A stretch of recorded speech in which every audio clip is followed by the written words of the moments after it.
I am aware that I have this physical body and I operate through it. And yet I heard the things as a child growing up. Oh, look at that. You have the Davis feet. You're going to have bunions. You're going to have this. So my question is, okay, so I obviously accepted that because I have the Davis feet. And my question is I know on an intellectual level and an intuitive level that, yes, I have the ability to change that. But maybe if there's just some kind of an exercise. Well, here's a good way to approach this. So there are a lot of people that notice physical characteristic similarities. And especially examples like that, where there are just things that you acknowledge run in your family. And so when we talk about how you are the creator of your experience, and you know that you weren't thinking about that, or you say, I didn't want that, and even though we explain that sometimes even when you're talking about what you do want, using words that sound light and fluffy, that you're really beating the drum of what you don't want, and we understand that you all understand what we mean by that. You can talk about money and activate the end of the stick that says have plenty, or you can activate the end of the stick that says not enough, and even though you're still using the same word and maybe even with a smile on your face, you could be offering a vibration that's disallowing it rather than allowing it. And it's sort of hard to tell the difference until you become good at recognizing what your solar plexus, what your emotions are telling you.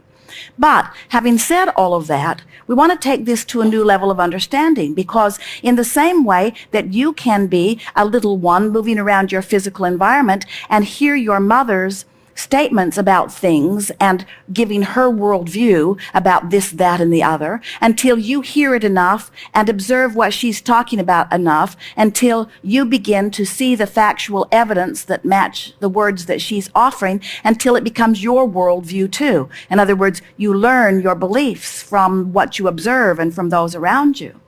We say, and we say it often, that whatever you give your attention to actualizes around you. And so the idea that I should be truthful about what I give my attention to doesn't serve you very well, because there are a whole lot of things that are true, meaning somebody's focused upon them long enough that law of attraction actualized around them and made them a reality.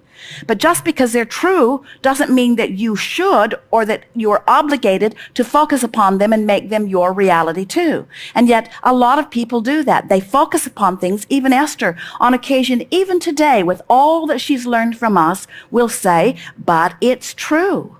And we always say to her, it may be true, but is it something you want to keep coming into your experience? Don't let your criteria be the truth of something. Let it be the pleasure of something. Let it be the way it feels. Let your joy factor be the discriminating factor, not the truth factor.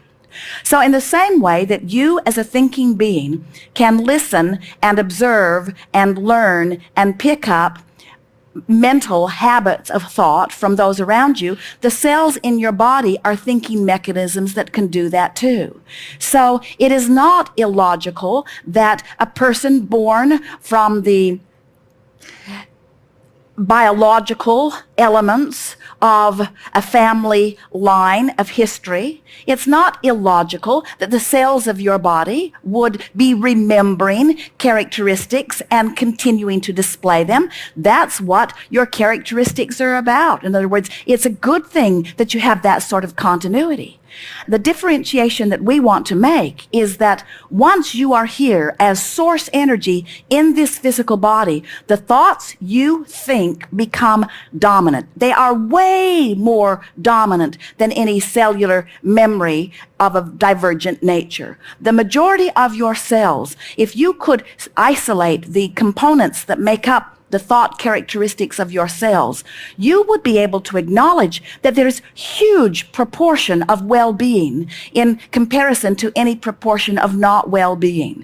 And so we just want you to know that if even when someone is pointing out to you, oh, you have the characteristic of some physical attribute that you do not want to carry on, that at any point that you are, even at this point, hearing and understanding that you are the captain of this body and that you too get to decide, you can override any physical characteristics of any kind if you can focus deliberately and consistently, chronically enough to shift the vibrational patterning within you, because the cells of your body are beating to the drum of the non-physical. In other words, they're beating to the drum of the well-being that is the loudest source of their stream. When we talk to you about how you are a physical being here in physical form and that you have an inner being, we want you to understand that the cells of your body are taking their predominant orientation from the well-being of that source energy projection of thought. But they are also taking some of it from the physical. In other words, you're a physical being, and both aspects of your being are influencing the outcome that you are living, just as you knew it would. But there is nothing that you cannot change through the power of your thought. It doesn't matter what it is. You could be taller if you wanted to. You could be anything different if you wanted to, provided you could focus without deviation in thought enough to make it the dominant vibration of your being, you see. But most people are far from that. Most people, and we don't mean this in an unkind way, you're very lazy, sloppy thinkers. You would much rather observe and talk about what is than you would tell the story the way you would like it to be, because you have lost sight, most of you, of the power of the focus of thought. You're not demonstrating it in a conscious enough way. You don't make the correlation often enough between what you're thinking and feeling and what's manifesting.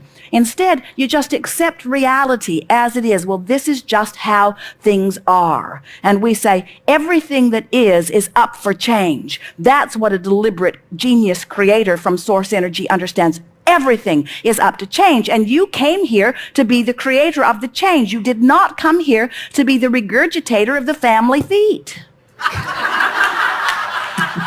At any point that the contrast is significant enough that you say, I choose not this, what is it that I do choose? Now you've got to begin telling a different story. And you are empowered enough to tell that story now. In other words, don't you feel more hands-on in the creation of your own life than you even did a few days ago? Absolutely. Aren't you beginning to understand the power of your thought? And don't you at least want to try a little bit to direct your story the way you want it to be? Don't you want to be less observant and less compliant and less cooperative and more deliberate and more spontaneous and more defining and precise about what you want? And don't you feel now more willingness to allow the cooperative universe to show you what you're defining? And don't you love knowing that whatever is manifesting is an indication of what you have been energetically defining? And don't you like that? Don't you like knowing that you're getting it the way you're thinking it, so that you've got constant feedback to let you know how you're doing? In other words, why get bogged down? It's as if some of you say, well, this is how it is and I don't like it, but this is how it is. And I don't like it, but this is how it is. And I don't like it, but this is how it is. But I don't like it, but this is how it is. But I don't like it. And we say, as you start saying how you'd like it to be, and you start noticing how it is begins morphing to support the story that you're telling, then, you get such a fresh start on things. It's like getting your second wind, where you remember again who you are as a creator. And you begin to feel that invincibility coursing through you.